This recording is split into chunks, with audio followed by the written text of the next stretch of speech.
Hey, you. Yeah, you, come here. I want to show you. This is what happened last time on the Incorrigible party. Anticipation courses through the new front line, as what limited supplies and armaments the paladins have left are passed around. After hours of waiting in the cold and dark, the signal is given, and the attack begins.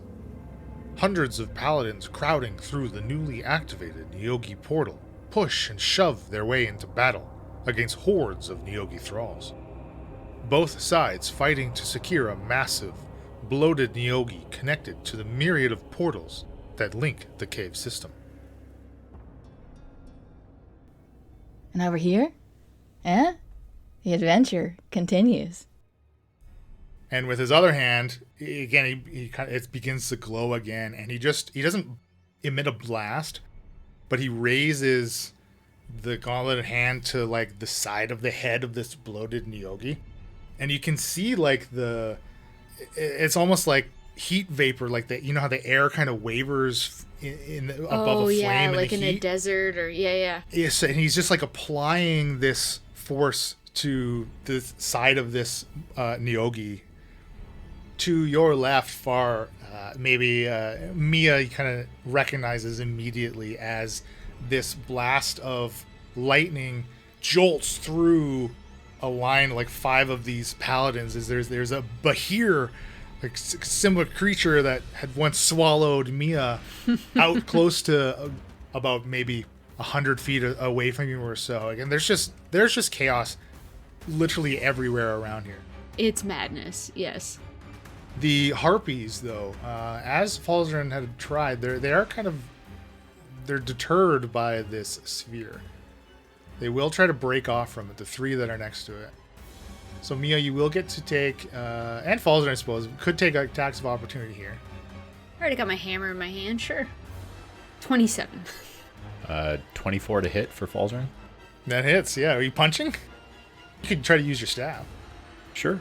Mia with a melee hammer attack does 24 damage. Okay. To one of those. Way more, like, enough to as it's trying to flee, you just smack it down as it slams into the rock floor. Ooh, 6 damage. Bludgeoning damage, I assume? Yeah, bludgeoning is right. The frost giant has been carving through paladins. Ugh. Moves towards you. There's so many of them in between us, too. Closing the 40-foot gap. It's just bolstering past these paladins, right? The ones that are still standing after facing off with it.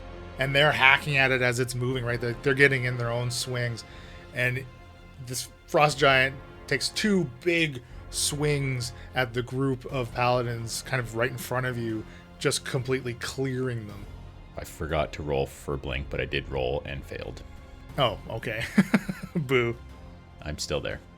The Neogi now, you can see there's not too many Neogi here, especially compared to the orcs, right? Which is, like, that makes sense, right? That's what you've seen every time you've encountered the Neogi. There's really only, like, a Neogi or 2. Yeah. They mind control, yeah. Right, a large number of thralls. But those that are here, swarms of paladins have, like, closed in on them, right? Like, targeting them specifically. Like, the paladins know how to fight the Neogi effectively, right? There seems to be a shortage of circlets. Not every paladin here has circlets. Like, they did not have enough for every paladin. Those that do not have them, many of them suddenly kind of go stock still and turn on their paladin comrades, engaging them as these Neogis take over their minds. I know who I need to target. You see that there are, kind of in response to what Samuel is doing, another one of these portals closes off. Portal number 2, you see it solidifies again as well, right?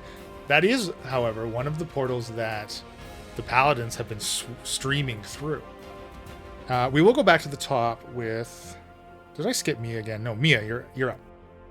So, Mia doesn't like this frost giant coming at her.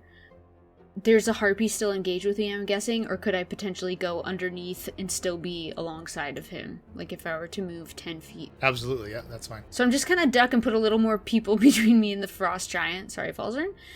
And I'm gonna call lightning again, and this time I'm gonna target some Neogi. So I'm looking for more than one within 5 feet here. So let's there's 2 southwest that are close to some paladins. So I think I'm gonna target those 2.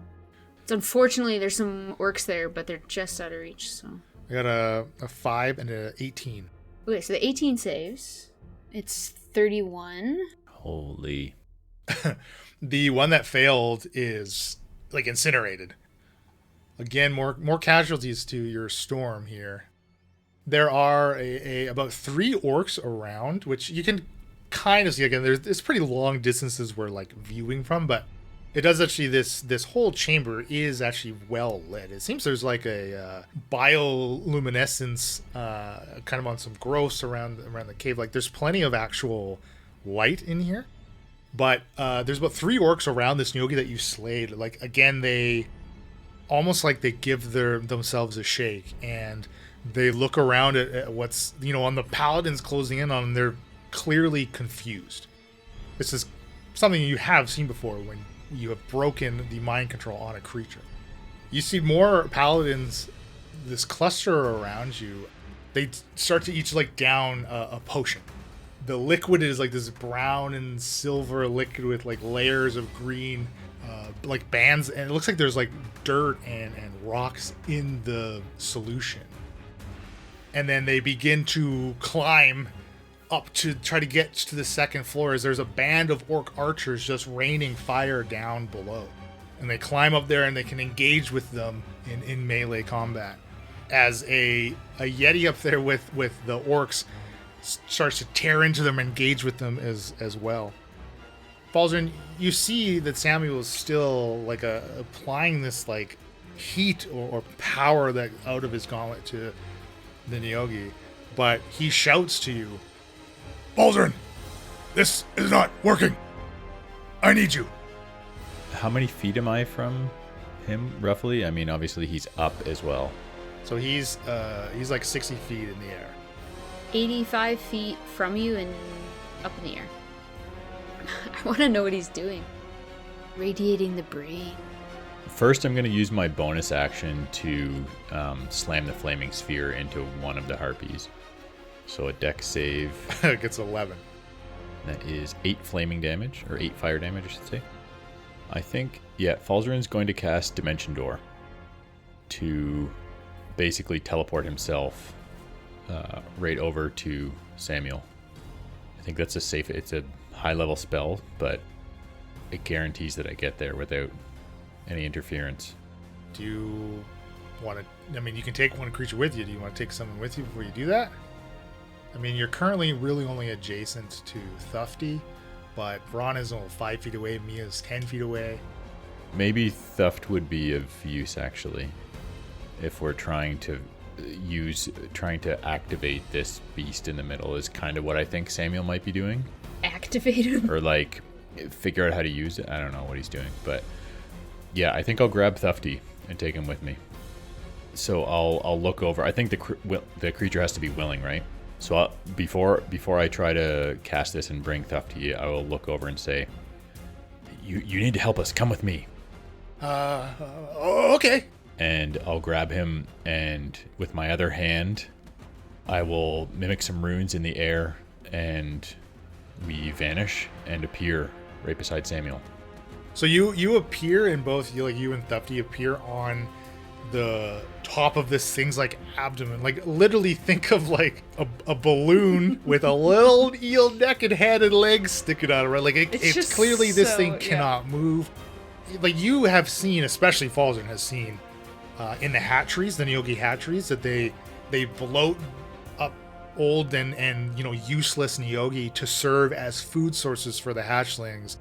Like this is clearly like a similar thing has happened to this creature, but like expounded, and like clearly something additional has happened. But you've seen something like kind of similar, right? With your interactions with the Neogi. And you set your feet on its pale yellow skin, just riddled with stretch marks. It's like soft and almost unstable, right? You have to like stabilize yourselves as you're walking on this thing's bloated belly. It's a It's a waterbed. bouncy castle. And yeah, I mean, I just Samuel. don't want it to explode babies. Please Oh don't. no. Samuel like kind of nods to you. Good. Coercion is ineffective. I need you to try to connect with it. You want me to just try and... Okay, I guess I'll do the same thing that I did with the portal. Which is what? I will say you will have to wait till next round, however, because... Sure. That was your action, yeah. So Samuel kind of releases his... he depowers the gauntlet, and he'll just blast down further from where he is at orcs that have, enringed and are around his bodyguards now as they are cleaving their way. And, well, they're also kind of blasting their gauntlets because you see that they don't have any actual, like, armaments on them, or they don't have any swords or any other types of weapons. It's clearly just their replica armor that they use. The orcs that are surrounding, the remaining orcs that surround the pedestal that the bloated Neogi rests upon, they start to climb up it, seeing, Samuel and Falzer and Thufty up there. And they're, hand over hand, a few giant spiders kind of looming out of some of the shadows cast, right? As their webs are triggered by the orcs, but they just descend on their own silken webs down upon Falzer and Thufty. You hear Thufty go, no, I'm the emissary, and he's got like his hands up. Don't hurt me. One of these spiders will try to bite Falzer. Oh crap, I didn't roll for blink. Oh, well, you better do it. Finally. Okay, I'm sorry. So no bite on Falzer, but they will attempt to bite Samuel, who only a 9 to hit, like nothing compared to the protection his armor offers. Second spider, though, 19 is going to be good enough. Samuel takes 9 piercing. Oh, and has to make a Constitution Wait, saving. he can take damage in that armor? Come on, what a ripoff. Easily shakes off the poisonous effect, or venomous effects from the spider. Mia. Happy that I haven't had to worry about that frost giant for a second. The paladins have him occupied or something. Mia, in the midst of battle, sees a point where she can call lightning and hit 3 Neogi. So, you know what? Go big or go home. Mia's going to use her second channel divinity. I only get 2 right now, but go big or go home. So I'm going to target these 3 Neogi that are west of the big bloaty boy. And it's 5. It's 50 damage if they fail and half if they succeed. The highest save is a 13. Yes. Mia's been... This is the moment, These are the moments. Hopefully it'll take an Umber Hulk or one of those, some of those controlled with them. Yeah, again, your lightning strike obliterates all 3 of these, the full power of Thor put into this bolt as they each fail their saving throw. The Umber Hulk that was immediately kind of next to them, just out of range of the effects of the bolt. Again, an Umber Hulk is kind of like a bug. It can't really look like it's confused, but you see that its stance kind of softens for a second, the way it was kind of squaring off with the paladins around it. In addition, like 2 other paladins, they look dazed for a second and finally, again, kind of give their heads like a shake, snapping out of it. Exactly, snapping out of it, raising arms again at the troll that is 10 feet from them, and the Umber Hulk begins to burrow down into the ground, like just trying to get away. Just running. Perfect. I think I'll stay where I'm at. That troll advances on those paladins, just swiping, picking one up and just biting into its shoulder. A cluster of paladins about 30 feet to your right, Mia, tumbles like bowling pins as a boulder's hurled by these hill giants from the second floor, again kind of dazing them as they are fallen prone. The frost giant sees you casting your lightning, tees in on you, Please don't hit me. closes with you and Braun, And it raises his axe against you, Mia. 18 to hit. It's a miss. And second strike as he brings on the backhand, 28. No! So does that automatically wreck my concentration? You will get to make a Constitution saving throw, but let me roll damage so we see what the DC is. Oh, he does 32 slashing damage, and you can roll me a Constitution saving throw of DC 16. Yeah, Mia failed. Okay, unfortunately, the cloud dissipates. 32 is a lot, yeah. His great axe is 3d12 plus 6, so that was a very good roll. I rolled very high on 2 of those die. Through gate number 6 labeled on the map, which is the closest portal to the cluster of Neogi that Mia you just dispatched, opens and stretches up again. No! That's half a dozen more Twice as Neogi many as come I out, just killed. Dang it. pop through this portal, and again more orcs swarming from portal 4 on the ground. Up high, more archers coming out of portal 15. We will go back to the top with Falzern as you appear back from your blink. So Falzern seems to kind of look like he isn't really quite sure what to do still. Same situation with the portal, but he sort of puts his hands against kind of like maybe one on the upper back of the abdomen close to the neck and another one on the neck, and sort of just closes his eyes and tries to meditate and see if he can kind of sense anything or make any sort of connection with this beast. Falzern, as you lovingly cradle this poor Neogi behind its head as it's holding up a newborn baby, you kind of do it like, again, you're like unsure of exactly what you're doing, but Mia, you see like every portal, it's like they all start to flicker. Oh dear. As if like you were flicking a light switch on and off. Instead of a light and then darkness, light, darkness, it's like stone wall, malleable material, stone wall, malleable, stretched material. As like creatures are, again, they're still like mid process coming through these portals. Creatures are getting severed and stuck, and then the rest of their body finally being expelled as it flicks back and forth Creatures again. or paladins? Unfortunately, both. Anything caught in those portals. Oh no. And then like it happens like 2 seconds of it, right? And then they're all just back to being malleable as creatures are pushing through. And Falzer and you like are almost like staggered a little bit. What did you learn? Do I get any sense for, like, could I feel the pull through any one of these portals as though maybe that's where this body might be? You kind of get this. It's not like as if someone like spoke to you a bit of knowledge, right?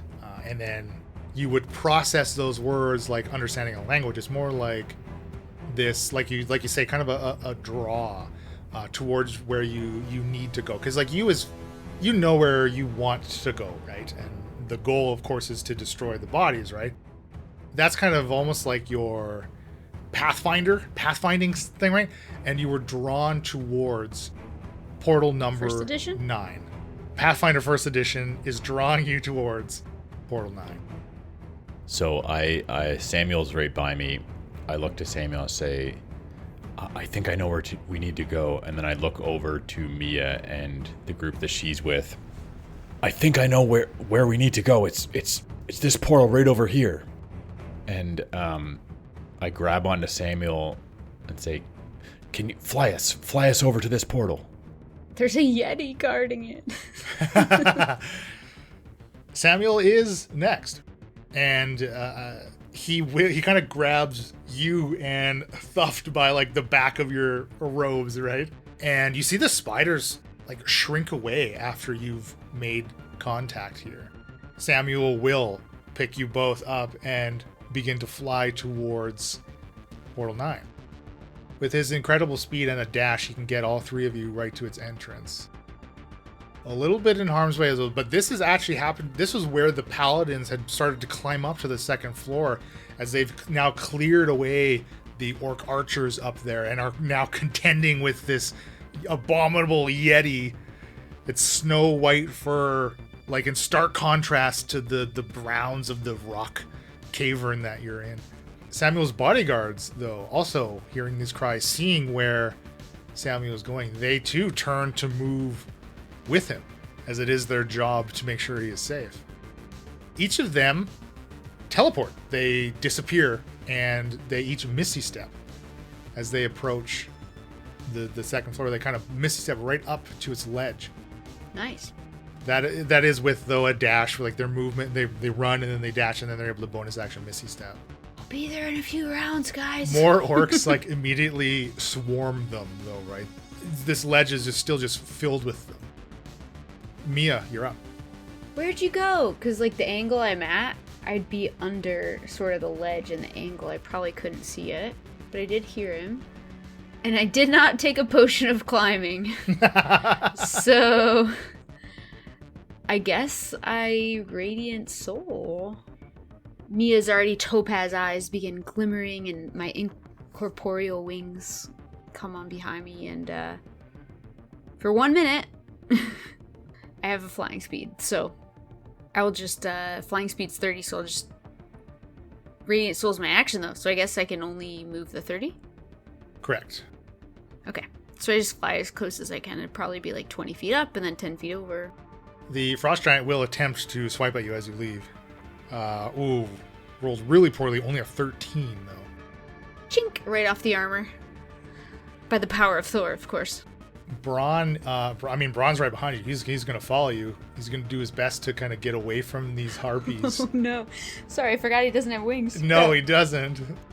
Thankfully, though, the frost giant has used his reaction to try to hit you. Cannot take a swipe at Braun. That's an interesting name for a frost giant, thankfully. His parents were Canadian. Thankfully, the frost giant. Braun makes it to one of the web tendrils that drape down over the edge of the second floor. Like you could climb it. Exactly, that's what he's thinking. Harpies in chasing you, Mia. Oof, only 5 for one of them. And a 21.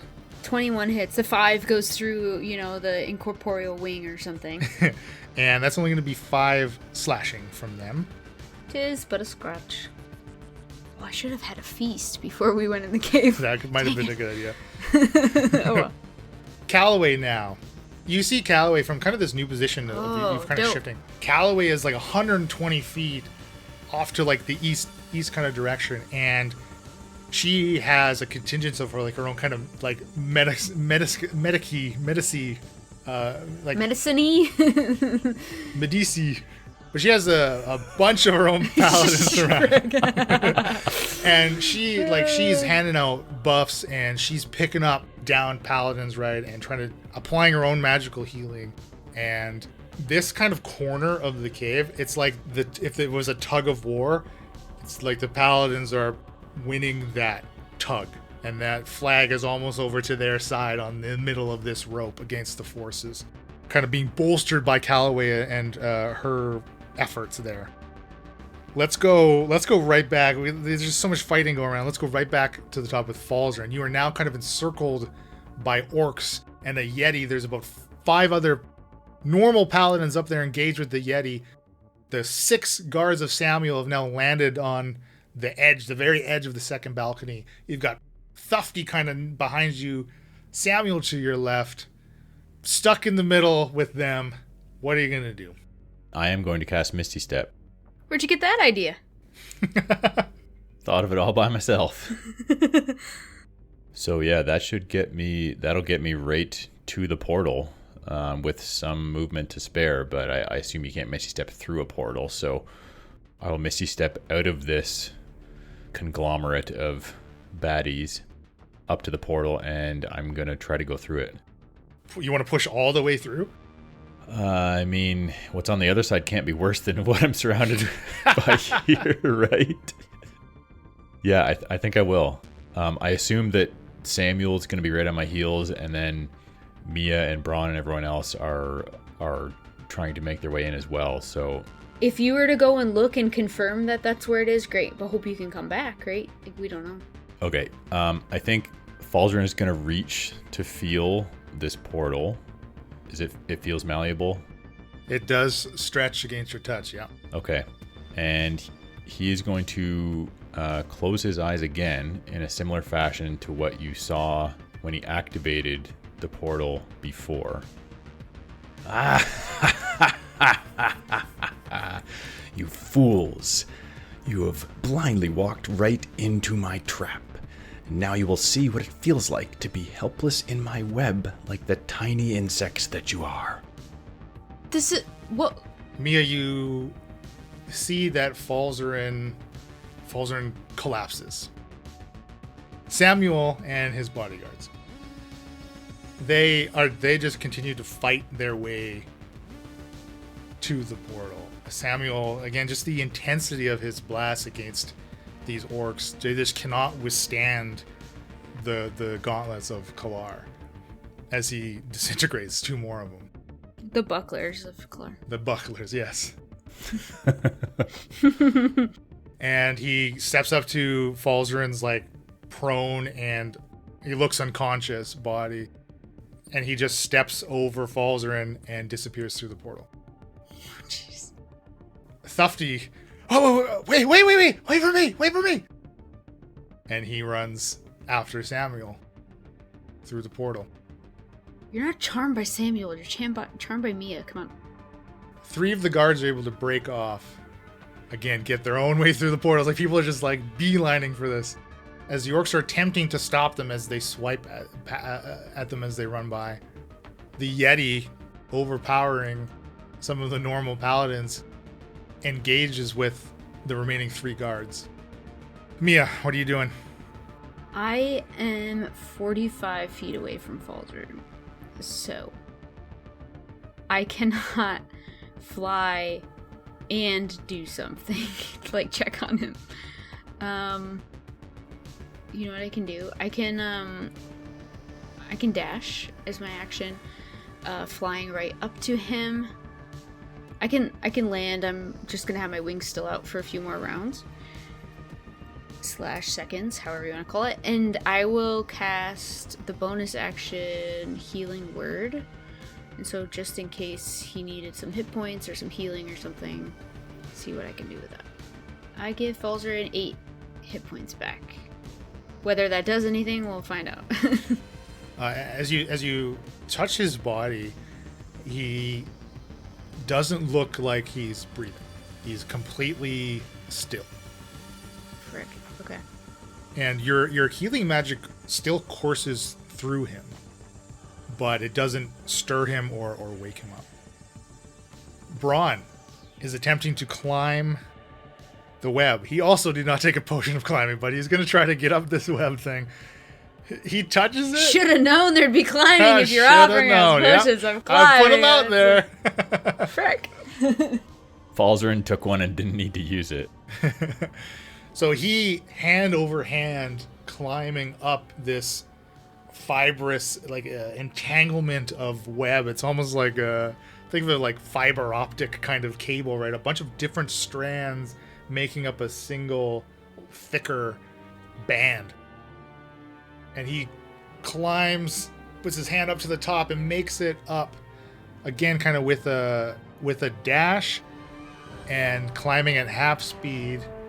He can actually barely get there. But one of Samuel's guard kind of reaches down and is able to help him up the rest of the way. And he gets his feet on solid ground. The frost giant below now, charging after Mia, gets to the, right up to the wall of the second story, and it too tries to climb up, and it takes its axe, it slams it into the stone to give himself a handhold as it begins to climb, gets its hands right like on the lip in the process of pulling itself up over the edge, right where Braun is. Falzarin, can you make me an intelligence saving throw with advantage, please? It's a good thing I had advantage. First roll was a nat 1. 25. Falzarin, you feel that pull again on the silvery cord connected between your shoulder blades as you float again listlessly in the astral plane. And you quickly give Alamar a signal, and Alamar wraps his stretchy arms again around your waist just in time for the two of you to be rocketed back to the material plane, back to your body. And with your saving throw and the tutelage from Alamar, you gain consciousness and you wake up and you're confused for a second and unsure of what has happened. And you kind of quickly get your wits about you. A slain orc, kind of 10 feet away from where Mia stands. Clearly, it's dead. It had a big gash across its chest. It stands up, sits up abruptly. Falzarin, what have you done? Yes, bravo. Flung himself into an orc. Goodness. I love it. Oh my goodness, that's hilarious. So Falzarin, finally regaining, getting back into your body that you've been absent from since you died on the frozen lake.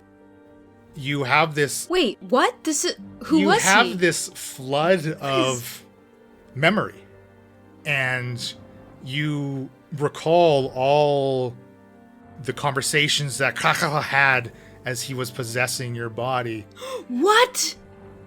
Are you serious? The conversation with Thufty, right? And how he had checked on the system and how he had enslaved Samuel Coltis under his control.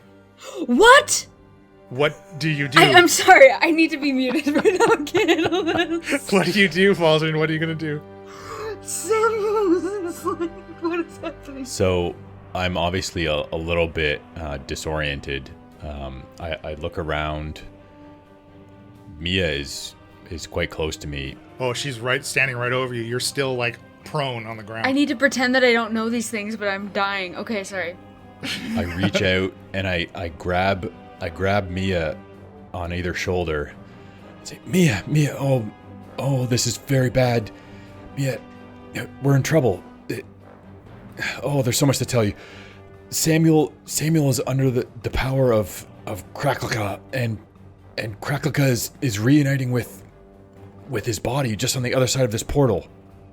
We may only have a few moments before his body comes back to life, and who knows how powerful he's going to be, especially with Samuel at his side. We have to think quickly. Falzarin, I love you, but I'm very confused right now. What? Mia, Samuel is the god? Listen, no, my body was taken over by Kraklaka ever since. Who have I been hanging out with for days? I know. I'm sorry. I tried to get back into my body. I look at myself grossed out. It was so difficult. What do you want me to do? Tell me what to do. There's going to be a massive Neogi god coming through that portal with Samuel at his side any moment now. He's mind controlled Samuel. So cut the cord? What are our options? That perhaps that is actually that's a great idea. And did I hear Alamar? Miss Brightwood, you fool! Do as Falzarin says! Yes, I think we should cut the cord. That makes the most sense. We'll trap them behind there. Falzarin, are you going to act on your turn? You still have an action, you can get up and move, you can do something. So what do you want to do? That's enough talk for the 6 seconds here. The frick kind of position are you putting me in here? Yeah, so it looks like I'm about maybe... I hate you guys. I hate you. First, it's Shakar and Shaft, okay, abandoned. Lied to, whatever. And now I'm by myself? No, you've got Falzarin with you now. Oh, I thought I had... Okay. You were by yourself. You're not anymore. This is insane. I'm not going to be able to sleep tonight. Think about how happy you were this whole time. You didn't even know. We were getting along great. No wonder we never got along. Oh, this is so terrible. So it looks like I'm about 10-ish, 15-ish feet from this big strand that's connecting to this portal. I'm going to run over to it. Do I get any feel for what type of damage might be best at severing this? Well, you saw a paladin use it with a conventional weapon. So that's obviously enough to literally cut it. Gotcha. Perhaps like any type of like magical force would be enough to like damage it to even maybe even get to the point where you could like pull it apart possibly.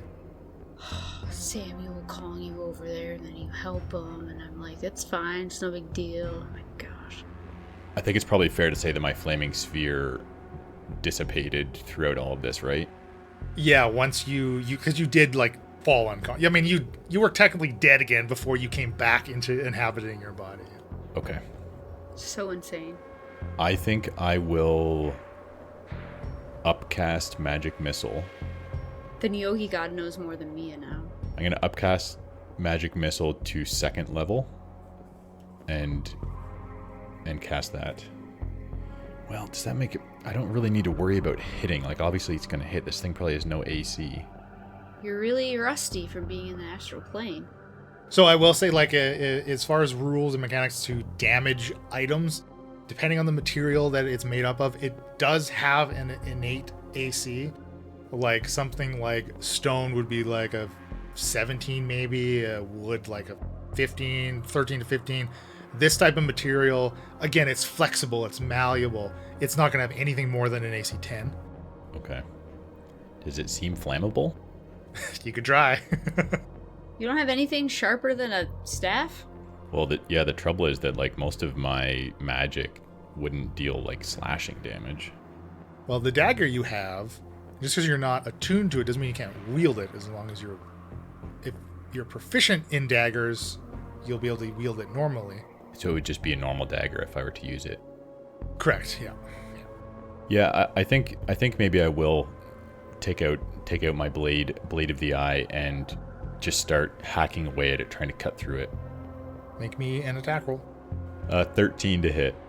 Yeah, definitely. You slash out at this fibrous web. 4. Wow. Okay. Great.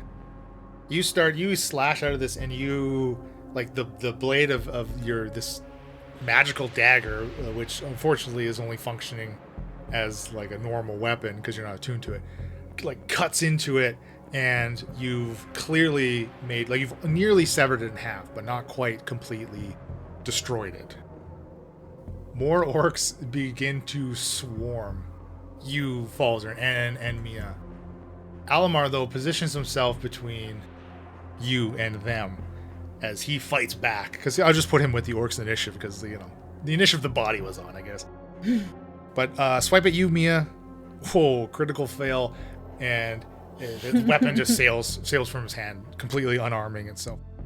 Okay, Mia, you and Braun are up. You know what? I play Mia a lot. I don't think she knows what to say right now, but she knows what she has to do, and she's gonna go into the portal. She's gonna do it. She's gonna follow. Falzern's trying to cut the portal. I guess I see that, but I just want to stop Samuel. I don't know. Okay, hold on. Let's backtrack a little bit. I know for sure if you weren't cutting it, she'd go in there and try to stop the two from reuniting, even if it means her life, honestly, but... Falzern wouldn't keep cutting it if he saw Mia go through. He's not going to trap Mia in there. Sorry, one thing that Falzer knows also, because again, like, you have like Kay's knowledge here. You know that where the body is, there is no outside access to that part of this system. Oh, so they would be. So they would be trapped in there, yeah. In as far as not being able to utilize think of these portals as like a fast travel system, right?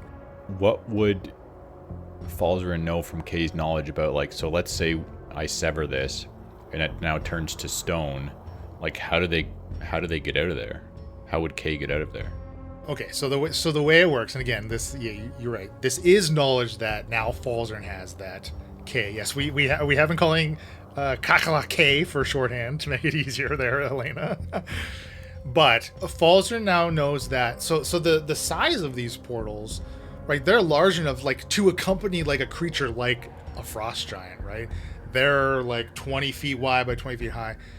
The tunnels, but that would connect there isn't a 20 by 20 foot tunnel dug miles and miles that way. There is a much smaller tunnel, simply enough to run this length of webbing to literally lay out this infrastructure. So it's not even an opening large enough for a creature, like a medium creature would have struggle getting through it, right? It's barely enough to run. Essentially, literally think of it as like a fiber optic cable run from point A to point B to connect them. And utilizing the way it works, it allows it to essentially like push those A to B together and walk straight through as if it was a doorway. So there is an opening and a way to, like, there is a physical connection between the two. Also, the other thing, Falzer, is that where this chamber is that leads through Portal 9 is positioned under Mount Grolmag. Is that the one with the escape ships? No, that's Mount Necrosis. Grolmeg's the one in the west, right? Correct, that's right. And Necrosis is to the north. But basically what I'm wondering is, are they essentially trapped in there until they like dig their way out, more or less? Not knowing what exactly creatures lie on the other side, whether or not there are potentially enthralled Umbra Hulks on that side as well to aid in that digging. But yeah, essentially they're going to have to excavate themselves out of that. Or if the connection on this side, on your side, is repaired, which currently, under the circumstances of this battle that's raging, may or may not happen depending on who wins. I see. Okay. Now, that same thing also applies for every one of these openings, right? If they're all shut, depending on whether or not the other side has access to the outside, wherever they go, and again, that this is actually knowledge that Falzer will now have, potentially locking off those is beneficial too. Okay, Mia doesn't know half of this, but Mia's gonna be like, Falzarin, I have to go. Either come with me, but don't sever the connection. And I just walk through. And Braun, I say it loud enough that Braun could hear me, hopefully. And I would take an opportunity attack, I guess, but... 2 attempts, only a 17 and a 7. Whew. Nothing but web. Yeah, Mia stretches, you stretch and push and charge your way through and then disappear. Braun, right behind you, getting away from this clawing frost giant up to the top. Oh, jeez. Running by 3 remaining of Samuel's guards still engaged with the Yeti. Charges past orcs now that can, again, kind of similar to what happened before, can't take their opportunity attacks. And without hesitation follows his sister. Thank Thor. Let's go right back to Falzarin. I'm going to look to Alamar and to the portal and to the partly severed fiber optic cable. Weber optic cable. Alamar, I can't leave her in there. I have to go help her. And Falzarin will step through. Should've just let you die. That's it. That's all we have for you. That's our show. Be sure to follow us on the social media. Twitter, Facebook, Instagram. It's all on the website, incorrigibleparty.com. You get all kinds of information there. Incorrigible Party is sponsored by Critical Hit Design, And all ambient sounds and music during the episodes are courtesy of tabletopaudio.com. And our intro and outro music was created by Josh Jarvis. You can find him at jamesmercymusic@gmail.com. Now scram. Happy adventuring.